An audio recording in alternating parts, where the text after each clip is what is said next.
सभी को नमस्कार। मैं संदीप भारतीय एसपी लाइव डिजिटल मीडिया की टीम की तरफ से आपका स्वागत करता हूं। और ये लोकसभा चुनाव का जो परिणाम जो आ जा रहा है, जो रिजल्ट आ जा रहा है, तो उसी का उस पर हम चर्चा करेंगे। तो आप भी अपने सुझाव दीजिए, अपने सवाल आप रखिए। तो जो करंट जो स्टेटस है कि भाई कितनी रुझान क्या चल रहे हैं, कितनी सीट किस पार्टी को मिल चुकी है, तो उसका हम आप इस कार्यक्रम में चर्चा करेंगे। तो अभी तक जो रुझान आए हैं तो 543 सीट है, तो 200 जो टोटल जो सीट होगी 543, और आप मान के चलिए करीब 290 सीट है वो एनडीए को मिलती हुई दिखाई दे रही है जो रुझानों के हिसाब से, और जो 236 सीट इंडिया गठबंधन को मिलती हुई दिखाई दे रही है। और अन्य के लिए जो आंकड़ा है करीब 17 के करीब अन्य को जो सीटें मिलती हुई दिखाई दे रही हैं। तो एक बार फिर से मैं आपको बता दूं, 543 में से 290 बीजेपी को, 236 इंडिया गठबंधन को, और करीब जो 17 सीटें हैं वो अन्य को मिलती हुई दिखाई दे रही है। ये रुझान है, ये एक्चुअल रिजल्ट नहीं है, रुझान जो भी चल रहा है। और अगर हम इलेक्शन कमीशन की वेबसाइट के हिसाब से बताएंगे आपको, तो 243 पे भारतीय जनता पार्टी आगे चल रही है, 95 पे कांग्रेस आगे चल रही है, समाजवादी पार्टी 36 पे आगे चल रही है, टीएमसी 31 पे, डीएमके 21 पे, तेलुगु देशम पार्टी टीडीपी वो 16 पे आगे चल रही है, और जनता दल यूनाइटेड 15 पे आगे चल रही है। तो ये जो दो पार्टी है टीडीपी और जेडीयू, ये बहुत ही इनका अहम रोल होने वाला है इस चुनाव में। अभी ये दोनों बीजेपी के साथ है, टीडीपी 16 सीट पे आगे चल रही है, और जेडीयू बिहार की जो पार्टी है वो 15 पे आगे चल रही है। शिवसेना उद्धव बाला साहब ठाकरे की SHSUBT जो पार्टी है वो 11 पे आगे चल रही है, और नेशनलिस्ट कांग्रेस पार्टी NCPSP 7 सीटों पे आगे चल रही है। लोक जनशक्ति पार्टी रामविलास पासवान की वो 5 सीटों पे आगे चल रही है। ये जो रामविलास पासवान के जो बेटे हैं चिराग पासवान, तो वो उनकी ये पार्टी है, और ये 5 सीटों पे आगे चल रही है, तो बीजेपी के साथ है ये। शिवसेना SHS ये 5 सीटों पे आगे है, और CPI मार्क्सिस्ट 4 सीटों पे आगे है, RJD ये 3 सीटों पे आगे है, आम आदमी पार्टी 3 सीटों पे आगे है, और JNP 2 सीटों पे आगे है। तो ये मैंने आपको आंकड़ा बताया। लेकिन मैं ये कहना चाहूँगा कि जो दो पार्टी हैं, जो हमारा आकलन है उसके हिसाब से जनता दल यूनाइटेड जो 15 सीट पे आगे है, और तेलुगु देशम 16 सीट पे आगे है, यानी कि 15 और 16 31 सीट। तो अभी ये 31 सीट एनडीए के साथ में है। तो अगर और ये जो दो पार्टियों का इतिहास रहा है कि भाई ये पाला बदलने में माहिर है। अभी देखिए नीतीश कुमार की जो जेडीयू है, तो कई बार वो कभी एक पार्टी में दूसरे में चले जाते हैं। तो ऐसी ही चंद्रबाबू नायडू की जो पार्टी है वो भी सत्ता पक्ष के साथ रहना पसंद करती है। तो ये जो 31 सीट है टीडीपी और जेडीयू की, अभी ये एनडीए के साथ में है। और अगर अभी कह सकते हैं इसको, अगर हम 280, अगर ये दोनों पार्टी मान के चलिए आपकी, अगर ये इंडिया गठबंधन के साथ चली जाएंगी तो 268 हो जाएगा एनडीए का। और अगर ये इंडिया गठबंधन के साथ चली गई ये दोनों पार्टी तो और 21 सीट, जैसे मैंने आपको बताया, तो 31 सीट, बल्कि ये दोनों पार्टियों की 15 और 16 31 सीट है। तो अगर ये इंडिया गठबंधन से हट जाती हैं जेडीयू और टीडीपी, तो 200 अभी लगा चलिए 260 के करीब जो सीट रह जाएंगी एनडीए की, और 31 सीट अगर है तो 258 बल्कि सीट रह जाएंगी एनडीए की, अगर ये एनडीए से हटके इंडिया गठबंधन के बाद चली जाएंगी। और 31 अगर आप 236 में जोड़ दें तो 267 हो जाएंगी इंडिया गठबंधन की। ठीक है, तो 268 एनडीए की, 267 इंडिया गठबंधन की। अगर जेडीयू और जो टीडीपी है ये इंडिया गठबंधन, ये एनडीए को छोड़ के इंडिया गठबंधन के पास चली जाती है, तो ये बड़ा अहम रोल प्ले करेंगे। दोनों पार्टी की साथ ही जाते हैं, उसी की पार्टी की आगे फिर सरकार बन सकती है। बाकी मैंने आपको अभी ये आंकड़ा बताया, और इसके साथ ही असेंबली के भी आज इलेक्शन चल रहे हैं, यानी कि 2 स्टेट्स में आज इलेक्शन है, विधानसभा के चुनाव है। आंध्र प्रदेश 175 जो सीटें आंध्र प्रदेश में, तो टीडीपी 132 पे आगे चल रही है, जेएनपी 20 पे आगे चल रही है, वाईएसआरसीपी 16 पे आगे चल रही है और बीजेपी 7 पे आगे चल रही है। तो टीडीपी इसमें सरकार बनाती हुई दिखाई दे रही है 132 सीटों के साथ। उड़ीसा की अगर हम बात करें तो 147 सीट है, इसमें बीजेपी की सरकार बनती हुई दिख रही है। तो इलेक्शन कमीशन के जो आंकड़ों के हिसाब से बीजेपी को 73 सीट मिल रही हैं उड़ीसा में, बीजेडी बीजू जनता दल को 58 सीट मिल रही है, इंडियन नेशनल कांग्रेस को 14 सीट मिल रही है, सीपीआई को 1 और आईएनडी को 1 सीट मिल रही है। तो यहाँ सत्ता में तख्ता पलट हो सकता है। पिछली बार 5 बारी से उड़ीसा में बीजेडी की सरकार है और नवीन पटनायक चीफ मिनिस्टर है। तो उड़ीसा में बीजेपी की सरकार बन सकती है 73 सीट पे, 147 में से 73 पे अभी वो आगे है। और आंध्र प्रदेश में बताया कि यहाँ भी टीडीपी आगे 132 सीट उनके पास है, तो टीडीपी की आंध्र प्रदेश में सरकार बन सकती है। और तो 2 राज्यों के मैंने आपको बता दिए हैं। मैंने बाकी जो स्टेट वाइज भी मैंने आपको बताया है कि 500 जो इलेक्शन कमीशन की हम ऑफिशियल आंकड़ों की बात कर रहे हैं अभी, तो जो 543 सीट है उसमें से बीजेपी 243 पे आगे है, कांग्रेस 95 पे आगे है, समाजवादी पार्टी 36 पे आगे है और टीएमसी 31 पे आगे है, डीएमके 21 पे आगे है, टीडीपी 16 पे, जनता दल यूनाइटेड 15 पे, शिवसेना बाला साहब ठाकरे ये 10 पे आगे है। तो ये अभी हमने आपको आंकड़े बताए। अब हम स्टेट वाइज चलते हैं। तो आप भी अपने को सवाल है तो पूछ सकते हैं, कोई जो आपके सवाल है आपको पूछिए और आप बताइए भाई किसकी सरकार बनेगी। ये देश के जो इलेक्शन 5 साल में एक बार आते हैं, तो अपनी राय आप जरूर रखिए। एसबी लाइव पे आप लाइव आंकड़े सुन रहे हैं। और अब स्टेट वाइज अगर हम चलें तो पहले हम दिल्ली की बात करते हैं। भाई दिल्ली में किसको कितनी सीट मिल रही है, पहले हम दिल्ली की बात करते हैं। तो दिल्ली के अगर हम आंकड़े देखें और इलेक्शन कमीशन की वेबसाइट पे ऑफिशियल आंकड़े हैं, ये हम आपको बताएंगे। 7 सीट अभी बीजेपी को जाती हुई दिखाई दे रही हैं। अगर हम दिल्ली की बात करें, दिल्ली में 7 सीट है। पिछले 2 चुनावों में 2014 में 2019 में भी बीजेपी को ये 7 सीट मिली थी। इस बार भी अभी तक जो 7 सीट पे बीजेपी लीड कर रही है। मैं आपको नाम बताता हूं कि नेट के चांदनी चौक से प्रवीण खंडेलवाल बीजेपी के 32,436 वोट से आगे चल रहे हैं। नॉर्थ ईस्ट दिल्ली से मनोज तिवारी, कन्हैया कुमार के साथ उनका इलेक्शन है, तो वो 87,450 से आगे चल रहे हैं, लीड जो अभी तक है। ईस्ट दिल्ली से हर्ष मल्होत्रा वो 28,727 से आगे चल रहे हैं। नई दिल्ली से बांसुरी स्वराज वो 28,771 से आगे चल रही हैं। नॉर्थ वेस्ट दिल्ली योगेंद्र चंडोलिया ये 1,17,865 वोटों से आगे चल रहे हैं। और वेस्ट दिल्ली से कमलजीत सहरावत, प्रवेश वर्मा का जो टिकट काट के बीजेपी ने इस बार कमलजीत सहरावत को टिकट दिया था, तो अभी तक 80,524 जो वोट से वो भी आगे चल रही हैं। और साउथ दिल्ली से रामवीर सिंह विदुड़ी 65,796 वोट से आगे चल रहे हैं। तो करीब जो लीड है, कम से कम जो आप लीड समझिए जो 7 कैंडिडेट की है, तो सबसे कम बांसुरी स्वराज जो 28,771 वोट से आगे चल रही है। उसके अलावा हर्ष मल्होत्रा 28,727 से आगे चल रहे हैं। बाकी सभी की लीड काफी है। तो हम समझते हैं कि दिल्ली में 7 सीट फिर से बीजेपी को मिल सकती हैं। और आम आदमी पार्टी को और कांग्रेस को मिलकर चुनाव उन्होंने यहाँ लड़ा था, तो उनको कोई सीट मिलती हुई दिखाई नहीं दे रही है दिल्ली की अगर हम बात करेंगे तो। और अरविंद केजरीवाल जो भी जेल में है, तो उन्होंने भी एक इमोशनल कार्ड, अरविंद केजरीवाल ने भी जो लोगों को अपील करी थी, इमोशनल लोगों के, उनको ऐसा लगा था कि भी लोग उनके साथ है, पर लेकिन उनकी जो अपील का अभी तक जो वोट में तब्दील होते हुए नहीं दिख रहे हैं। और आम आदमी पार्टी को दिल्ली में कोई सीट दिखाई नहीं दे रही है, ना कांग्रेस को। बीजेपी इसमें 7 सीट ले जाती हुई दिखाई दे रही है। अब हम दूसरे राज्यों पर चलते हैं। अब हम चलते हैं हरियाणा। हरियाणा में जैसे हमने आपको पहले बताया था कि वहाँ लोग बीजेपी से ज्यादा खुश नहीं थे, तो वहां भी जो सीटें हैं कांग्रेस पार्टी को ज्यादा सीट वहां मिल सकती हैं। तो हरियाणा का भी जो लाइव हाल देख लेते हैं। इसमें जो अगर हम हरियाणा की बात करें,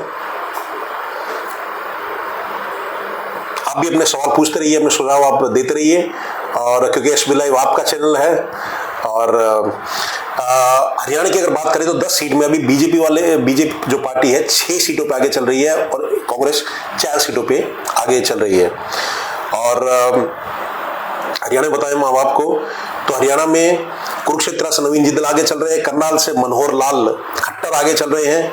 चीफ मिनिस्टर हुआ करते थे, अभी 9.5 साल तक चीफ मिनिस्टर थे हरियाणा के, और अब उनको हटा दिया गया था, नयाब सैनी उनको चीफ मिनिस्टर बना दिया गया था। सोनीपत से मोहनलाल बडोली आगे चल रहे हैं बीजेपी के, भिवानी से धर्मवीर सिंह आगे चल रहे हैं बीजेपी के, गुड़गांव से राव इंद्रजीत सिंह आगे चल रहे हैं, लेकिन मार्जिन बहुत कम है। राव इंद्रजीत सिंह राज बब्बर के सामने चुनाव लड़ रहे हैं, राज बब्बर इंडी गठबंधन के कांग्रेस की तरफ से चुनाव लड़ रहे हैं, और 1105 का बस डिफरेंस है, 1105 वोट से आगे है राव इंद्रजीत सिंह गुड़गांव से। फरीदाबाद से कृष्ण पाल आगे चल रहे हैं।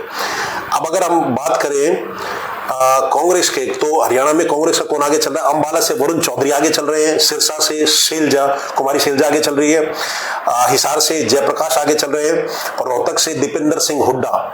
ये सीट तो रोहतक की दीपेंद्र सिंह हुड्डा को जाती हुई दिखाई दे रही है। अभी जो दीपेंद्र सिंह हुड्डा 1,72,150 वोटों से आगे चल रहे हैं, तो ये डिफरेंस बहुत ज्यादा हो जाता है कवर करने के लिए, और अभी तक 3,58,328 वोट इनको मिल चुके हैं, और 1,72,150 से दीपेंद्र सिंह हुड्डा रोहतक से आगे चल रहे हैं। तो 4 सीटें अंबाला, सिरसा, हिसार और रोहतक, इसमें कांग्रेस आगे चल रही है, और बाकी अन्य पे बीजेपी आगे चल रही है। हरियाणा की अगर बात करें तो वेस्ट बंगाल में टीएमसी के कितनी सीट हैं? तो अभी अगर हम वेस्ट बंगाल की बात करें तो अभी आपको जो ताजा आंकड़े आपको हम बताएंगे, आप ऐसे अपने सवाल पूछते रहिए। एसपी लाइव पे आपके सभी जो सवाल है उनका जवाब आपको मिलेगा। तो अगर हम वेस्ट बंगाल की बात करें तो टोटल 42 सीटें हैं वेस्ट बंगाल में, और अगर सीटों को हम देखेंगे 10 बीजेपी 10 आगे है, और टीएमसी 31 में आगे है, और कांग्रेस 1 सीट पे आगे है। तो टोटल जो सीट है 42, उसमें से बीजेपी को 10 और टीएमसी को 31 जाती हुई दिखाई दे रही हैं। ये हम एक्चुअल जो इलेक्शन कमीशन ऑफ इंडिया के जो आंकड़े वो आपको दे रहे हैं, ये कोई अभी जो उस वेबसाइट पे जो पब्लिश हो रहे हैं। तो 31 में टीएमसी आगे है, ममता बनर्जी की पार्टी है टीएमसी, और भारतीय जनता पार्टी को 10 सीट पे आगे है, और एक कांग्रेस 1 सीट पे आगे है। और ममता बनर्जी ने बोल दिया है कि अगर सरकार बनती है इंडी गठबंधन की तो बाहर से सपोर्ट करेंगे। अब राजनीति में तो लोग वादे करते हैं और बाद में लोग, हमने देखा, काफी पलट जाते हैं। तो हो सकता है कि भाई जब उनको दिखे कि सरकार बन रही है तो वो अंदर से भी सपोर्ट कर दे और इंडी गठबंधन का वो भी हिस्सा हो जाए। लेकिन अभी उन्होंने अलग से चुनाव लड़ा था ममता बनर्जी की पार्टी ने, और 31 सीट पे आगे है। भारतीय जनता पार्टी कह रही थी भाई यहाँ वो निश्चित रूप से जीतेगी, लेकिन अभी आंकड़ों के हिसाब से वो दिखाई नहीं दे रहा है। तो आपको कोई और सवाल हो तो आप सवाल पूछिए, अपने सुझाव आप दीजिए। अन्य राज्यों पे हम चलते हैं। यूपी की अगर हम बात करें, यूपी में 80 सीट है, तो बीजेपी को सबसे भारी नुकसान बीजेपी को यूपी में दिखाई दे रहा है। और ये जो डिफरेंस आया वोट का, जो सीटों का, ये इसी के कारण आया है। केवल 32 सीट पे बीजेपी आगे है, और समाजवादी पार्टी 37 सीट पे आगे है, कांग्रेस 8 सीट पे। तो समाजवादी पार्टी और कांग्रेस एक साथ मिलकर लड़े हैं यूपी में। तो अगर ऐसे बात करें तो 45 सीट पे समाजवादी पार्टी और आईएनसी आगे है। आईएनसी मतलब कांग्रेस आगे है, तो 45 सीट पे यूपी में समाजवादी पार्टी और कांग्रेस आगे है, और 32 सीट पे बीजेपी आगे है। आरएलडी को भी 2 सीट मिल रही है। और तो बीजेपी को बहुत ज्यादा नुकसान यूपी में हुआ है। बीजेपी को उम्मीद थी कि यूपी में 80 में से कम 70, 68, 65 सीट जरूर जीत जाएंगे, लेकिन अभी तक केवल 32 सीट बीजेपी जीत रही है यूपी में। और समाजवादी पार्टी जो 37 सीटों पे आगे है, तो वो बहुत ही शानदार प्रदर्शन अखिलेश की समाजवादी पार्टी ने यूपी में किया है। और कांग्रेस भी 8 सीट लेके आई है। इससे जो पिछले जो लोकसभा चुनाव थे, तो समाजवादी पार्टी बीएसपी के साथ मिलकर लड़ी थी, और 5 और 10 सीट, टोटल 15 सीट इनको मिली थी, और बाकी जो सीट थी वो बीजेपी को मिली थी। तो एएसपीकेआर इसको 1 सीट मिल रही है अभी, आरएलडी को 2 मिल रही है, आईएनसी को 8, समाजवादी पार्टी को 37, जिसमें आगे है जो अभी ये सीट कंफर्म नहीं हुए अभी, पर आगे जो बढ़त चल रही है हम उसकी बात कर रहे हैं। हम लाइव आंकड़े बात कर रहे हैं, जो लाइव हम आपको बता रहे हैं कि अभी क्या आंकड़े जो चल रहे हैं। बीजेपी को 32 सीटें अभी दिखा रहा है यूपी में 80 में से। कोई और सवाल है तो आप सवाल पूछिए। और अभी जो ताजा आंकड़े हैं उसमें 540 सीटों में से एनडीए को 300 सीट अभी दिखा रहा है और इंडिया गठबंधन को 225 सीट। लेकिन जैसे मैंने कहा कि 3-4 जो पार्टी हैं वो कब नहीं, पता नहीं कब अपना रुख बदल जाए और ये आंकड़ा चेंज भी हो सकता है। राजस्थान की बात करेंगे हम। राजस्थान में भी बीजेपी को नुकसान होता हुआ दिखाई दे रहा है और जो 25 सीट था तो वसुंधरा राजे कहीं ना कहीं उनके समर्थक निराश थे। वो चाह रहे थे वसुंधरा राजे सिंधिया को सीएम बना जाए, लेकिन एक नए चेहरे को सीएम बनाया गया बीजेपी के द्वारा। हम कहीं ना कहीं आकलन करते हैं कि कहीं ना कहीं उसका नुकसान बीजेपी को उठाना पड़ रहा है। बीजेपी को 25 में से 14 सीट मिल रही हैं राजस्थान में, कांग्रेस को 8 सीटें, सीपीआई-एम को 1 और आरएलटीपी को 1। तो अभी तक जो जिसमें आगे हैं ये, तो बीजेपी 14 पे आगे है 25 में से और 8 पे कांग्रेस, सीपीआई-एम 1 पे और आरएलटीपी 1 पे और बीएचआरटीए, डीवीआईएसआईपी ये भी 1 पे अभी आगे है। तो कहीं ना कहीं राजस्थान में भी बीजेपी को नुकसान होता हुआ दिख रहा है। और जैसा हमारा आकलन है कि जो वसुंधरा राजे के जो समर्थक थे तो कहीं ना कहीं वो निराश थे। वो चाहते थे कि सीएम इस बार जब चुनाव जीती थी बीजेपी राजस्थान में तो उनको बनाया जाए, लेकिन बीजेपी ने ऐसा नहीं किया, एक नए चेहरे को मौका दिया है और कहीं ना कहीं वो खामियाजा बीजेपी को भुगतना पड़ रहा है। राजस्थान में केवल अभी 14 सीट मिल रही है 25 में से और 8 सीट कांग्रेस के पास चली गई है। तो ये बात हम कर रहे थे राजस्थान की। अब आते हैं जो अन्य राज्यों पे जहां बीजेपी को नुकसान दिख रहा है। अभी मध्य प्रदेश की अगर हम बात करें तो वहां बीजेपी क्लीन स्वीप कर रही है। तो वहां बीजेपी ने भी वहां भी एक नया मुख्यमंत्री को नया चेहरा लेके आए थे, लेकिन वहां बीजेपी ने बड़ा शानदार प्रदर्शन कर रही है। 29 की 29 सीट में बढ़त बनाए रखी है बीजेपी ने और वहां बीजेपी ने अच्छा प्रदर्शन किया है। शिवराज सिंह कहने का, शिवराज चौहान का ये आ रहा था कि भाई उनको हटाने से सीएम नहीं है तो पार्टी को नुकसान होगा, लेकिन नुकसान नहीं हुआ और बीजेपी ने मध्य प्रदेश में 29 की 29 सीट पे बीजेपी आगे चल रही है। अब अन्य जो राज्यों की बात हम करते हैं और उड़ीसा की अगर हम बात करें, उड़ीसा में बीजेपी शानदार प्रदर्शन कर रही है। उड़ीसा में बीजेपी को 21 में से 19 सीट पे आगे चल रही है। बीजेडी, बीजू जनता दल, नवीन पटनायक जो सीएम है पिछले आप कह सकते हैं 25 साल से 2004 पिछले जो 5 टर्म से वो जो सीएम है और 2004 में जब वो पहले सीएम बने उसके बाद लगातार सीएम बनते हुए आ रहे हैं। तो बीजेडी को लेकिन एक ही सीट मिल रही है 21 में से, कांग्रेस को 1 सीट मिल रही है। बीजेपी इसमें शानदार प्रदर्शन कर रही है और 19 सीट मिल रही है। और आज लोकसभा के साथ विधानसभा चुनाव भी हैं उड़ीसा में, तो वहां भी बीजेपी अच्छा प्रदर्शन कर रही है और ऐसा माना जा रहा है कि बीजेपी की सरकार विधानसभा में भी बीजेपी की सरकार आएगी उड़ीसा की अगर हम बात करेंगे तो। आप भी अपने सवाल पूछिए, अपने आप सुझाव दीजिए और अन्य राज्यों की हम बात कर लेते हैं। केरला की अगर हम बात करें, केरला में इंडिपेंडेंट आईएनडी ये लद्दाख की जो सीट है तो इसमें इंडिपेंडेंट आईएनडी के कैंडिडेट है, वो 1 सीट है उसी पे वो आगे चल रहे हैं। और मोहम्मद हनीफा जो कैंडिडेट है वो 29,228 के मार्जिन से आगे चल रहे हैं। लद्दाख की ये सीट है। बीजेपी के जो कैंडिडेट थे पिछले बार जो एमपी थे यहाँ, तो उनकी सीट बदल दी थी बीजेपी ने, उनको टिकट नहीं दिया था। ये लद्दाख की बात हम कर रहे थे। अब आते हैं हम केरला में।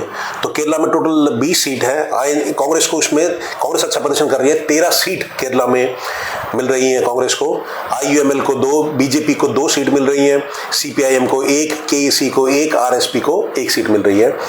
तो टोटल जो 13 सीट में आगे चल रही है केरला में कांग्रेस। तो ये भारत निर्वाचन आयोग यानी कि इलेक्शन कमीशन ऑफ इंडिया के ये आंकड़े हैं। इसमें ये दिखाया जाता है कि भाई कौन सी पार्टी कभी कौन सी अभी आगे चल रही है। अन्य राज्यों की बात करते हैं। गोवा की अगर हम बात करें तो 1 ही सीट है गोवा में, 2 सीट है, एक में बीजेपी आगे चल रही है, एक में कांग्रेस पार्टी आगे चल रही है। हिमाचल प्रदेश की बात करते हैं, 4 सीट है हिमाचल प्रदेश में। हिमाचल प्रदेश में बीजेपी अच्छा प्रदर्शन कर रही है और चारों सीटों पे बीजेपी आगे है। हिमाचल प्रदेश में चारों सीटें अभी तक जो जीत रही है जो उसमें आगे है। अगर मार्जिन की मैं बात करूं आपके, तो मंडी सीट में कंगना रनावत, तो उनको 5,37,3,790 और 3,790 उनको वोट मिल चुके हैं उनको। और जो मार्जिन है वो 73,256 के मार्जिन से आगे चल रही है। ये बड़ी कांटे का मुकाबला था मंडी से। विक्रमादित्य उनके सामने थे कांग्रेस पार्टी से, तो 73,256 से आगे चल रही मंडी से कंगना रनावत। हमीरपुर से अनुराग सिंह ठाकुर जो स्पोर्ट्स मिनिस्टर भी थे अभी पिछली सरकार में, तो वो काफी तगड़े मार्जिन से आगे चल रहे हैं। तो 1,68,784 वोट से वो आगे चल रहे हैं हमीरपुर से अनुराग सिंह ठाकुर। शिमला से सुरेश कुमार कश्यप करीब 89,660 करीब 90,000 आप कह सकते हैं कि वोटों से आगे चल रहे हैं। और डॉक्टर राजीव भारद्वाज कांगड़ा से, हिमाचल प्रदेश की मैं बात कर रहा हूं, तो कांगड़ा से बीजेपी के डॉक्टर राजीव भारद्वाज वो करीब 2,45,000 वोटों से आगे चल रहे हैं। तो ऐसा लग रहा है अनुमान के हिसाब से जो मार्जिन है हिमाचल में, जो चारों की चारों सीट है वो भाजपा को मिल जाएंगे। तो हिमाचल में भाजपा का अच्छा प्रदर्शन हुआ है।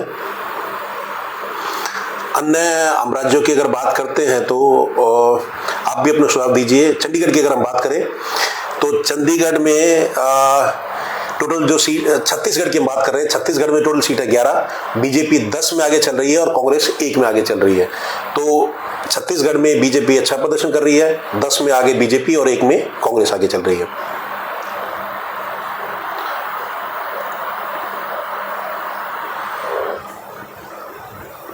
चंडीगढ़ की 1 सीट है और 1 सीट में कांग्रेस आगे चल रही है। और मनीष तिवारी, तो कांग्रेस पार्टी से मनीष तिवारी खड़े हुए हैं चंडीगढ़ से। तो मनीष तिवारी 6,081 के मार्जिन से आगे चल रहे, तो बहुत ज्यादा ये मार्जिन नहीं है, तो करीब 6,000 का फर्क है, 6,081 वोट का फर्क है अभी। तो किरण खेर पिछली बार एमपी थी बीजेपी की तरफ से चंडीगढ़ में, लेकिन उनको बदल दिया गया था। तो मनीष तिवारी भैया आगे चल रहे कांग्रेस पार्टी से।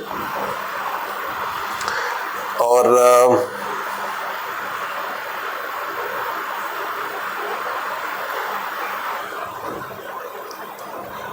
आपके कोई सवाल है तो सवाल आप जरूर पूछिएगा। तो जो आधिकारिक आंकड़े हैं उसके हिसाब से 583 में से 543 सीट में से 238 पे बीजेपी आगे चल रही है, 99 पे कांग्रेस आगे चल रही है, समाजवादी पार्टी 36 पे आगे चल रही है, टीएमसी 30 पे आगे चल रही है, डीएमके 21 पे आगे चल रही है, टीडीपी 16 पे आगे चल रही है और जनता दल यूनाइटेड 15 पे आगे चल रही है, शिवसेना बाला साहब ठाकरे 11 पे आगे चल रही है और लोक जनशक्ति पार्टी रामविलास पासवान, तो उनके बेटे जो चिराग पासवान है उनकी पार्टी है ये, तो ये बिहार में अच्छा प्रदर्शन कर रहे हैं और 5 पे ये आगे चल रहे हैं। शिवसेना 5 पे आगे चल रही है, शिवसेना एसएचएस 5 पे आगे चल रही है और सीपीआई मार्क्सिस्ट 4 पे आगे चल रही है, राष्ट्रीय जनता दल आरजेडी 3 पे आगे चल रही है और आम आदमी पार्टी 3 पे। तो 3 पे जो आगे चल रही है, दिल्ली में आगे नहीं चल रही है आम आदमी पार्टी, ये जो पंजाब में आगे चल रही है। ये मैंने आपको आंकड़े बताए। और जो रुझान के हिसाब से भी जो एनडीए को 299 करीब सीट अभी रुझान में अभी मिलती हुई दिख रही हैं और 226 इंडिया गठबंधन को और 18 पे अन्य आगे हैं, लेकिन ये आंकड़ा चेंज हो सकता है। इसमें मैंने जैसे बताया कि 30-31 सीट का जो फर्क है, टीडीपी जो एनडीए के साथ में है और जेडीयू जनता दल यूनाइटेड जो एनडीए के साथ में है, तो इन दोनों की जो सीट अभी जिसमें आगे हैं ये करीब 31 सीट है। अगर ये क्योंकि ये दोनों ही पार्टी है, टीडीपी और चंद्रबाबू नायडू की जो पार्टी है और जेडीयू नीतीश कुमार की जो पार्टी है, तो ये जिसकी सरकार होती है उसके साथ ये जाती हैं। तो अगर ये दोनों पाला बदल लें और अगर इंडिया गठबंधन में ये आ जाती हैं तो एनडीए को नुकसान हो जाएगा और इंडिया गठबंधन के साथ ही मिलकर सरकार बना सकती हैं, तो ऐसा भी हो सकता है।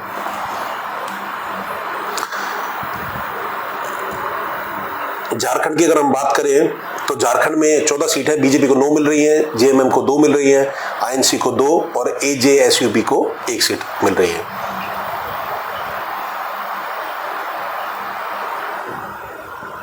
यूपी पे उत्तराखंड में 5 सीटें, उत्तराखंड में बीजेपी अच्छा प्रदर्शन कर रही है और 5 सीटें बीजेपी को मिल रही हैं यूपी में। उत्तर प्रदेश की बात फिर से कर लेते हैं तो 80 सीटें, बड़ा अहम मुकाबला है उत्तर प्रदेश में। समाजवादी पार्टी को 37 सीट मिल रही है 80 में से, और सभी सीटों पे उसने कैंडिडेट नहीं उतारे थे, तो उसने कांग्रेस के साथ मिलकर अपने कैंडिडेट उतारे थे। तो समाजवादी पार्टी को 37 और कांग्रेस को 8, 37 और 8 मतलब 45 सीट मिल रही हैं इंडिया गठबंधन को। और बीजेपी को 32 सीट केवल यहाँ पे मिल रही हैं, आरएलडी को 1, एएसपीकेआर को 1, एडीएल को 1 मिल रही है। तो बीजेपी को भारी नुकसान यूपी में झेलना पड़ रहा है। उत्तर प्रदेश ऐसा लग रहा था और पार्टी क्लेम भी कर रही थी कि भाई 80 में से हम करीब 75, 70 या कम से कम 65 सीट तो हम जरूर जीतेंगे, लेकिन 32 पे आ गए हैं 80 में से यूपी में बीजेपी। और समाजवादी पार्टी ने बहुत ही शानदार प्रदर्शन किया है, 37 सीट पे आगे चल रही है और कांग्रेस 8 सीटों पे आगे। तो अगर समाजवादी पार्टी और कांग्रेस के दोनों सीटें जोड़ दे तो 45 सीट में, 80 में से 45 में इंडिया गठबंधन आगे चल रहा है। तो बहुत ही बड़ा झटका लगा है बीजेपी को और काफी सीटों का नुकसान हुआ है। पिछली बारी मैं आपको याद दिला दूं कि पिछले बीएसपी और एसपी मिलकर चुनाव लड़ रही थी, तो समाजवादी पार्टी को 5 और बीएसपी को 10 सीटें मिली थी, 15 टोटल सीट मिली थी और बाकी बीजेपी को सीट मिली थी। लेकिन इस बार केवल 32 सीट मिल रही हैं बीजेपी को। और अन्य राज्यों की अगर हम बात करें, तमिलनाडु की अगर हम बात करते हैं तो 39 सीटें तमिलनाडु की, तो डीएमके को 21 मिल रही हैं, कांग्रेस को 9, वीसीके को 2, सीपीआई को 2, सीपीआई-एम को 2 और पीएमके को 1 सीट मिल रही है। हरियाणा की अगर हम स्टेटस की बात करें तो हरियाणा में हमने पहले बताया था कि भाई बीजेपी को यहाँ नुकसान होना तय है, क्योंकि लोग काफी खुश नहीं थे बीजेपी से। तो अगर हम हरियाणा की बात करते हैं अभी, तो जो करंट स्टेटस है, जो आंकड़े इलेक्शन कमीशन ऑफ इंडिया ने अपनी वेबसाइट पर डाले हैं, उसके हिसाब से अभी 5-5 का अभी कांटे का मुकाबला चल रहा है हरियाणा में। 5 कांग्रेस को 5 में कांग्रेस आगे और 5 में बीजेपी आगे है। तो अब पहले बात करते हैं बीजेपी किन सीटों पे आगे है। तो बीजेपी कुरुक्षेत्र से नवीन जिंदल वो आगे चल रहे हैं, और बीजेपी के करनाल से मनोहर लाल खट्टर वो आगे चल रहे हैं, और सोनीपत से मोहनलाल बदौली वो आगे चल रहे हैं बीजेपी के, और भिवानी महेंद्रगढ़ से धर्मवीर सिंह आगे चल रहे हैं, फरीदाबाद से किशन पाल आगे चल रहे हैं। अगर हरियाणा की अगर हम बात करें, बीजेपी के कैंडिडेट हैं ये। एक बार अब मार्जिन में हम चेक कर लेते हैं तो कुरुक्षेत्र से नवीन जिंदल जो बीजेपी के कैंडिडेट हैं, वो मार्जिन इसमें ज्यादा नहीं है, तो यहाँ उलटफेर हो सकता है। केवल 8,881 वोटों से आगे है, तो मार्जिन केवल 8,881 वोटों का है। तो कांटे का मुकाबला चल रहा है कुरुक्षेत्र में, लेकिन अभी तक बीजेपी के नवीन जिंदल आगे हैं। पहले ही कांग्रेस में हुआ करते थे, लेकिन अभी ये कुछ समय पहले बीजेपी में आ गए थे। करनाल से मनोहर लाल खट्टर ये करीब 1,71,124 से आगे है।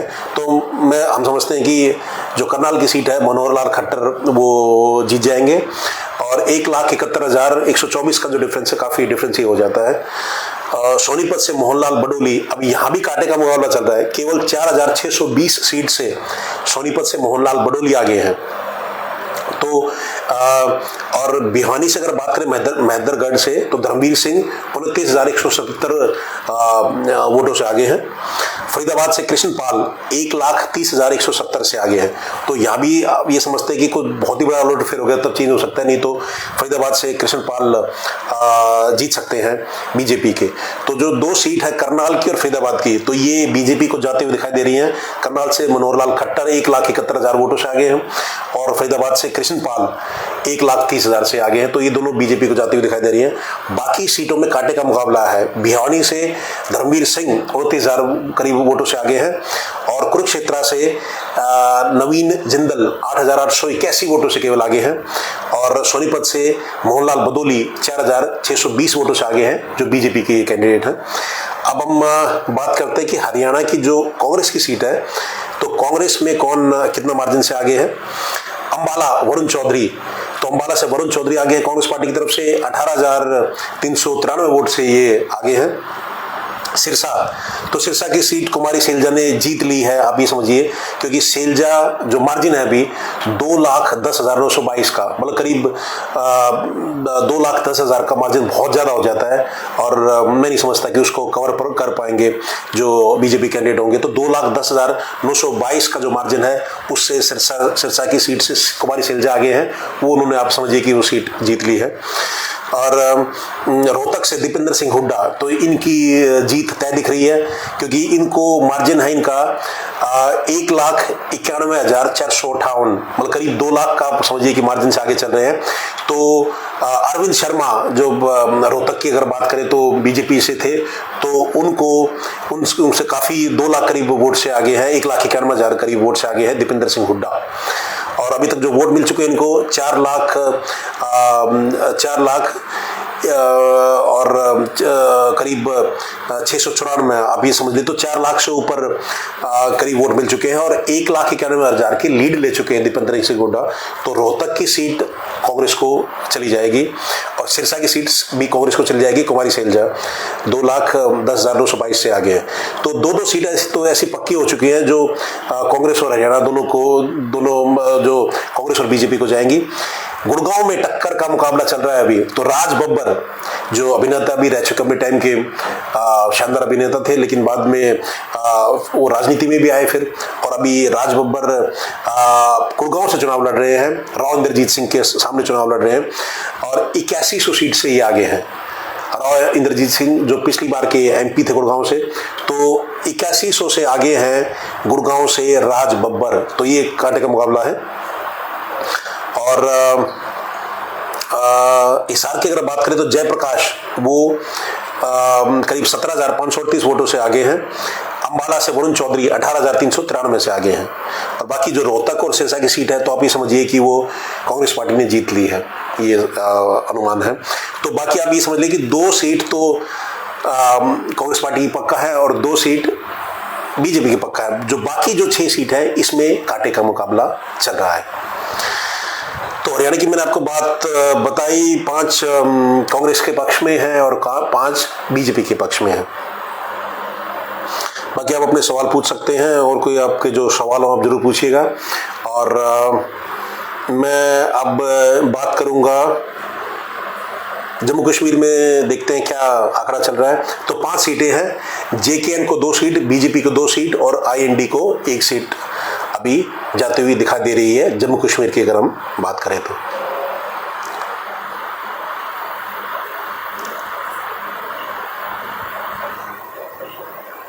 गुजरात की हम बात करते हैं। गुजरात में बीजेपी अच्छा प्रदर्शन कर रही है।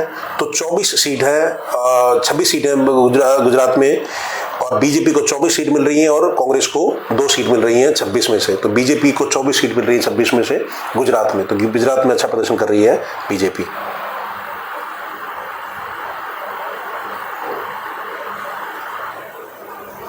एमपी की अगर बात करें तो 29 की 29 सीट बीजेपी को मिलती हुई दिखाई दे रही है और शिवराज सिंह चौहान, उनको इस बार सीएम नहीं बनाया गया था, तो कहीं ना कहीं ऐसे लोग ऐसे कह रहे थे कि भाई इससे फर्क पड़ेगा, बीजेपी नहीं जीत पाएगी इतने बड़े मार्जिन से, लेकिन ऐसा लग रहा है कि उससे कोई खास फर्क नहीं पड़ा बीजेपी, और बीजेपी 29 की 29 सीट जीत रही है।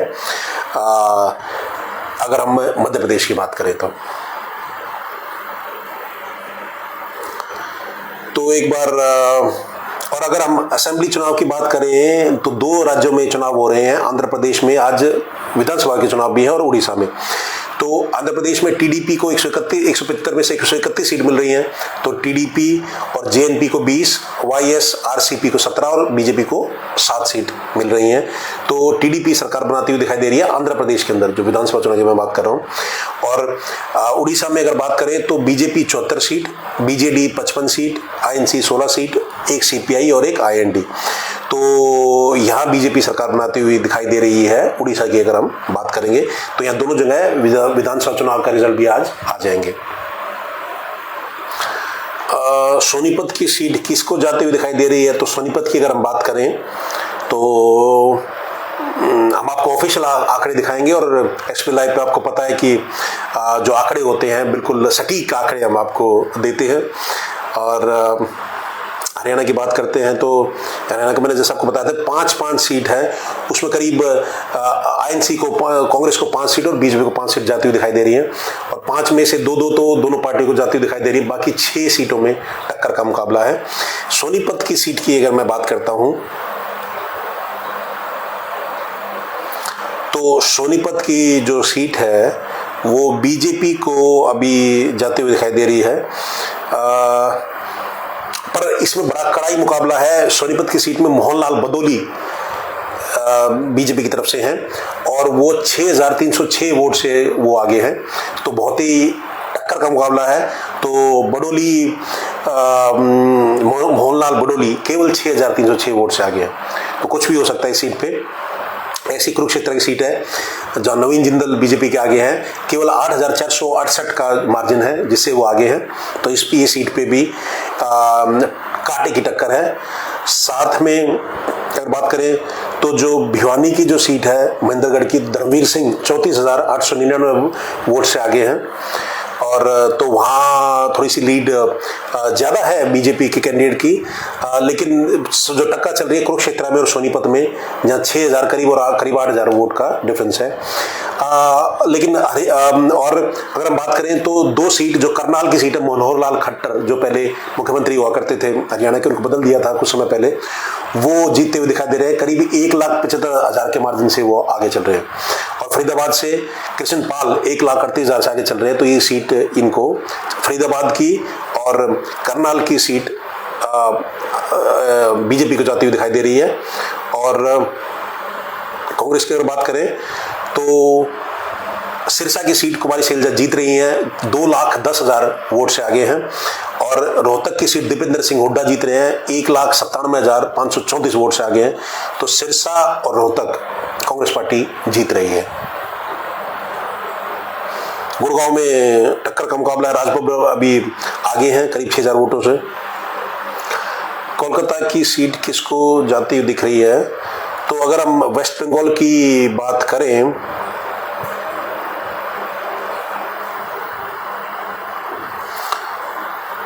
तो इसमें टीएमसी को 31 सीट मिल रही है, भारतीय जनता पार्टी को 10 सीट मिल रही है और कांग्रेस को 1 सीट मिल रही है।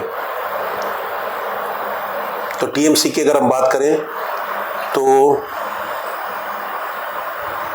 जहाँ 31 में जो लीड कर रही है टीएमसी, तो कूच बिहार, रायगंज, बलूरघाट, जहांगीरपुर, ब्रह्मपुर, मुर्शिदाबाद, बरकपुर, दमदम, बरासात, जयनगर, बरीसात, कोलकाता दक्षिण, कोलकाता उत्तर। तो जो आपका सवाल था कि कोलकाता में किसको सीट जाती दिखाई दे रही है, तो कोलकाता दक्षिण से माला रॉय करीब 1,30,000 से जीतती हुई दिखाई दे रही है और कोलकाता उत्तर से बंदोपाध्याय सुदीप ये करीब 21,000 वोट से अभी आगे चल रहे हैं। हावड़ा से प्रसून बनर्जी टीएमसी के आगे चल रहे हैं, हुगली से रचना बनर्जी टीएमसी के आगे चल रहे हैं, आसनसोल से शत्रुघ्न सिन्हा जो अपने समय के बहुत ही बढ़िया कलाकार हुआ करते थे, तो वो शत्रुघ्न सिन्हा आसनसोल से आगे हैं और करीब 47,539 वोट से आगे चल रहे हैं। और अगर हम बीजेपी की बात करें, बीजेपी किन 10 जो कौन सी सीट पे आगे हैं, तो अलीपुर दुआस, जलपाईगुड़ी, दार्जिलिंग से बीजेपी आगे है, मालदा उत्तर से, रानाघाट से, बनागांव से, तमलुक से, कांठी से, पुरुलिया से और बिष्णुपुर से बीजेपी के जो कैंडिडेट हैं वो अभी आगे चल रहे हैं। मुझे लगता है पश्चिम बंगाल में टीएमसी को बढ़ा, तो आपका अनुमान सही साबित होता दिख रहा है कि क्योंकि 40 जो सीट है, टोटल 42 सीट है, उसमें से 31 में टीएमसी आगे है, बीजेपी 10 में आगे है इसमें और 1 में कांग्रेस आगे है।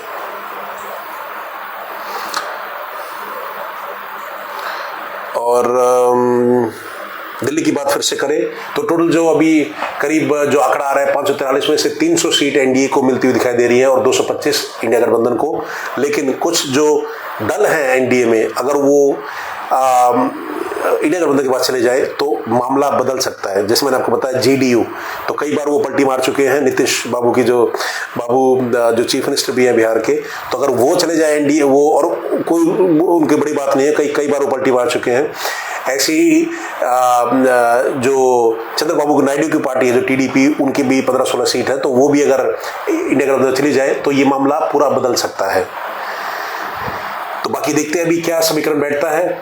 और केसी त्यागी ने बोला कि एनडीए में ही रहेंगे नीतीश कुमार, जो केसी त्यागी हैं जेडीयू के। और उनसे पूछा गया था भाई कोई संभावना है आपकी जाने की इंडिया गठबंधन, तो अभी तक तो उन्होंने मना कर दिया। लेकिन राजनीति में कुछ भी हो सकता है। राजनीति में आप ये नहीं अनुमान लगा सकते कि अगले पल क्या हो जाएगा।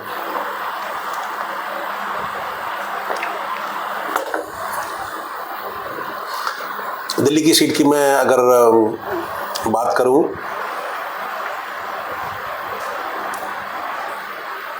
आप भी अपने सवाल पूछते रहिएगा। और दिल्ली की अगर सीट की तो सातों की सातों सीटें बीजेपी को आती हुई दिखाई दे रही हैं। और इसमें मार्जिन भी काफ़ी है। तो जैसे मनोज तिवारी है 1,09,130 वोट से आगे हैं। और योगेंद्र चंडोलिया नॉर्थ वेस्ट दिल्ली से 1,24,334 से आगे हैं। पिछले बार जो योगेंद्र चंडोलिया की जो सीट थी नॉर्थ वेस्ट दिल्ली की, तो हंसराज हंस यहाँ एमपी हुआ करते थे, 5.5 लाख से ये मार्जिन से ये सीट जीती थी। लेकिन अभी जो मार्जिन है 1,24,000 पे आ गया है। वेस्ट दिल्ली से कमलजीत शेरावत 95,591 से आगे हैं। रामवीर सिंह बिदोड़ी 78,765 से आगे हैं। और बांसुरी स्वराज 33,609 से आगे हैं। और हर्ष मल्होत्रा 24,512 से आगे हैं। प्रवीण खंडेलवाल 31,793 से आगे हैं। तो दिल्ली में दिख रहा है कि जो सातों की सातों सीट है वो बीजेपी को जाते हुए दिखाई दे रही है। और एक बार मैं फिर से आपको जो आंकड़े बता दूं, तो अभी तक जो चुनाव आयोग की जो वेबसाइट है उसके हिसाब से 240 सीट बीजेपी आ गई, जिसमें से 2 सीट बीजेपी जीत चुकी है, जिसमें डिक्लेयर हो चुका कि वह जीत चुकी है। तो 2 सीट बीजेपी जीत चुकी है और टोटल मिला के 240 पे आगे है। कांग्रेस 97 पे आगे है। समाजवादी पार्टी 37 पे आगे है। समाजवादी पार्टी ने शानदार प्रदर्शन किया है, 37 सीट। अभी मानिए 80 में से 37 सीट समाजवादी पार्टी जीत रही है। और ये सारी सीट ज्यादातर बीजेपी की सीट थी जो ये जीत रहे हैं। कि पिछली बार केवल 5 सीट मिली थी समाजवादी पार्टी को, इस बार 37 सीट मिली है समाजवादी पार्टी को यूपी में। और टीएमसी को 31 सीट, तो टीएमसी अच्छा प्रदर्शन कर रही है वेस्ट बंगाल में, 42 में से 31 सीट ली जा चुकी है। DMK 21 seat, TDP 16 seat, Janata Dal United 15 seat और Shivsena 11 seat, national Congress party 7 seat, LJP जो लोक जनशक्ति पार्टी है, रामविलास पासवान के बेटे चिराग पासवान है उनकी पार्टी है, तो वो अभी 5 सीट पे आगे हैं। लेकिन अगर 40 सीटें इंडिया गठबंधन की जाती हैं तो एनडीए के पास 260 सीटें होंगी और इंडिया गठबंधन के पास 265 सीटें। ये आपने बढ़िया आकलन किया है। अगर 40 सीटें जाती हैं इंडिया एनडीए से तो वो और इंडिया गठबंधन मिल जाएंगी, तो जो 300 अभी दिखा रहा है और अभी आप ये जो भी आंकड़ा 298 का दिखा रहा है और 228 का दिखा रहा है, अगर 40 सीट को इधर उधर कर दे तो मामला खटाई में पड़ सकता है और एनडीए की सरकार नहीं बनेगी। अगर 40 सीट जाती हैं तो आप ये देखिए कि करीब 258 पे आ जाएगा एनडीए का जो टोटल जो सीट्स हैं, और 228 से 268 पे पहुंच जाएगा इंडिया का जो इंडिया गठबंधन है उसकी जो सीट्स हैं। और ये हो भी सकता है क्योंकि मैं आपको बता दूं जो दल अभी बीजेपी के साथ है, जेडीयू करीब 15 सीट पे आगे चल रही है और जेडीयू कभी भी पलटी मार सकती है। जेडीयू के नीतीश बाबू 7-8 बार जो सीएम बन चुके हैं, तो वो जहां भी सत्ता दिखती है तो उस साइड आपको देख सकते हैं तो वहां चले जाते हैं। तो 15 सीट पे जेडीयू आगे है, तो वो इंडिया गठबंधन के साथ आ सकता है। और टीडीपी वो करीब 16 सीट पे आगे है। चंद्रबाबू और नायडू की पार्टी है, ये भी सत्ता पक्ष के साथ रहना पसंद करते हैं, तो 16 सीट इनकी है। तो 16 और 15 31 सीट, तो आप ये कह लीजिए, तो अगर ये 31 सीट इंडिया गठबंधन में आ गई तो मामला उल्टा हो सकता है। तो बहुत ही दिलचस्प चुनाव चल रहा है और बड़ी कांटे की टक्कर चल रही है। तो और एसपी लाइव पे हम आपको सभी आंकड़े बता ही रहे हैं। तो जो लेटेस्ट अभी आंकड़े हैं तो चुनाव आयोग की वेबसाइट्स में आपको बताऊंगा कि सटीक आंकड़े आपको एसपी लाइव पे दिखते हैं। तो बीजेपी को 240 सीट पे बढ़त बनाए बैठी है। अभी नंबर 1 पे है, कांग्रेस 97 पे, समाजवादी पार्टी 37 पे आगे है और डीएमके 21 पे आगे है, टीडीपी 16 पे आगे है, जेडीयू 15 पे आगे है। 16 और 15 टीडीपी और जेडीयू, इनको दोनों का ध्यान से आप देखिएगा, ये भी बीजेपी के साथ है, लेकिन मिनटों में आप ये देख सके अगर इनको वहां फायदा दिखा है तो वहां चले जाएंगे इंडिया गठबंधन के पास ये, और फिर जो मामला पलट सकता है। और आरजेडी को अभी 3 सीट दिख रही है बढ़त में। आम आदमी पार्टी को केवल 3 सीट पे बढ़त पे है। दिल्ली में कोई फायदा नहीं हुआ आम आदमी पार्टी को। अरविंद केजरीवाल अभी जेल में भी हैं, तो आम आदमी पार्टी को लग रहा था कि शायद लोग इमोशनली थोड़े से कनेक्ट होंगे और इसको ये सीट में भी बदल पाएंगे और दिल्ली में सीट मिलेंगी, लेकिन दिल्ली में आम आदमी पार्टी को कोई सीट मिलती हुई दिखाई नहीं दे रही है। और ऐसा लग रहा है अभी कि सातों की सातों सीटें बीजेपी के पास जाएंगी दिल्ली की अगर हम बात करें तो। अजय जी नमस्कार। अजय जी आपका क्या आकलन है? अगर हम बात करें राजस्थान की तो राजस्थान में भी बीजेपी को नुकसान होते हुए दिखाई दे रहा है। बीजेपी को 25 में से केवल 14 सीट पे आगे है, कांग्रेस 8 पे आगे है, सीपीआई 1 पे आगे है, आरएलटीपी 1 पे आगे है, बीएचआरटीएडीवी एसआईपी ये पार्टी जो है ये 1 पे आगे है। तो 14 सीटों पे आगे है। तो यहाँ ऐसे माना जा रहा था कि 22-23 सीट बीजेपी ले जाएगी, लेकिन यहाँ भी नुकसान होता दिखाई दे रहा है।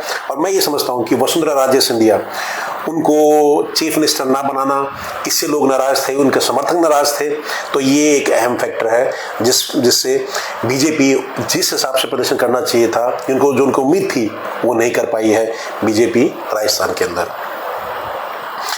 और यूपी में तो मैंने आपको बता दिया, यूपी में तो काफ़ी निराशा लगी है, क्योंकि बीजेपी को लग रहा था कि यूपी में तो हम मेजोरिटी से आएंगे और 80 में से करीब 75 नहीं तो 70 नहीं तो 65 सीट तो कहीं नहीं गई हमारी आएंगी, लेकिन केवल 34 सीट पे आगे चल रही है बीजेपी। यूपी की अगर हम बात करें तो समाजवादी पार्टी 35 सीट पे, कांग्रेस 7 सीट पे, आरएलडी 2 पे, एएसपी के आर 1 पे, एडीएल 1 पे। तो काफ़ी नुकसान बीजेपी को यूपी में उठाना पड़ रहा है, जिसके कारण अब ये रिजल्ट देख सकते हैं। तो अभी जैसा आकर बताया कि अभी 543 में से 299 चल रहे हैं एनडीए के फेवर में जो रुझान अभी जो है, और 227 चल रहे हैं इंडिया के फेवर में, इंडिया गठबंधन के फेवर में। तो ये अभी आंकड़ा है। और एसपी लाइव पे आप हमारे साथ जुड़े उसके लिए बहुत बहुत धन्यवाद। आपको सटीक आंकड़े आपको एसपी लाइव पे मिलेंगे और आप अपने कमेंट्स में अपने सवाल आप रख सकते हैं, अपने सुझाव आप दे सकते हैं। आप सभी का बड़ी जल्दी फिर से हम जुड़ेंगे और बड़ी जल्दी हम जुड़ेंगे और फिर अपनी बात रखेंगे। तो जैसे मैंने कहा था, जो बात चर्चा ये भी चल रही है कि जो शरद पवार है वो नीतीश कुमार से संपर्क में है और चंद्रबाबू नायडू से संपर्क में है। अगर वो जो उनकी 31 सीट है, अगर वो इंडिया गठबंधन में आ जाएंगी तो मामला पलट जाएगा। और नवीन पटनायक से भी संपर्क कर रहे हैं शरद पवार, क्योंकि अगर वो सारे इंडिया गठबंधन में आ जाते हैं तो एनडीए को फिर बहुमत नहीं मिलेगा और इंडिया गठबंधन की आगे सरकार बन सकती है। तो बड़ी जल्दी फिर से आपसे जुड़ेंगे और लाइव आपको बताएंगे कि भाई कौन सी पार्टी किस स्टेट में आगे चल रही है। तो आप सभी को जुड़ने के लिए बहुत बहुत धन्यवाद। जय हिंद, जय भारत।